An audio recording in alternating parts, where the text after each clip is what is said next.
Togan from Up here, and what we're going to be focusing on today is making sure that we get the most out of our sleep.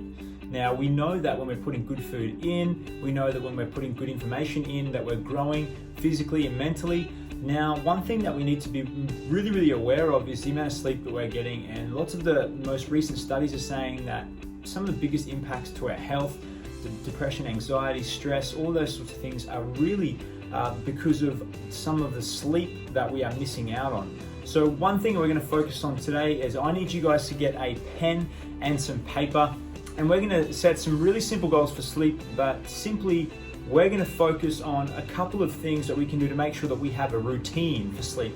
Now remember, when you make it a habit, you don't have to think about it anymore, so we're going to focus on some of the routines that we can get into so that we can be really ready for sleep at night. So the first thing I want you to do is I want you to think of one thing that you're doing that might not be very good for your sleep. Now we know that the blue light from our phones, from TVs, from our laptops are actually really stopping us getting into that really good deep sleep cycle. So that's the rapid eye movement cycle is really decreased by the amount of phone use or screen time that we have, because it blocks this chemical called melatonin, the sleepy chemical. So what we're going to do is we're going to say, okay, at night when I go to bed, let's say our bedtime is 8 o'clock.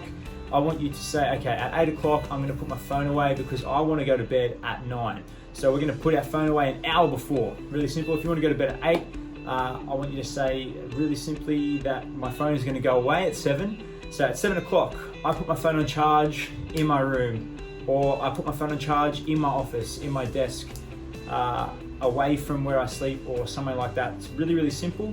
Phone on charge at 7 o'clock, place, time, item, phone, time, place. Cool. And the final thing we're going to do is we're going to set a habit that we can get into that will make us actually ready for sleep, because some of the studies are saying that when we get ready for sleep, it's really important to get into that habit as well. So we're going to go, I want to pick up my book at 7:30 and I want to be in my bed reading that book.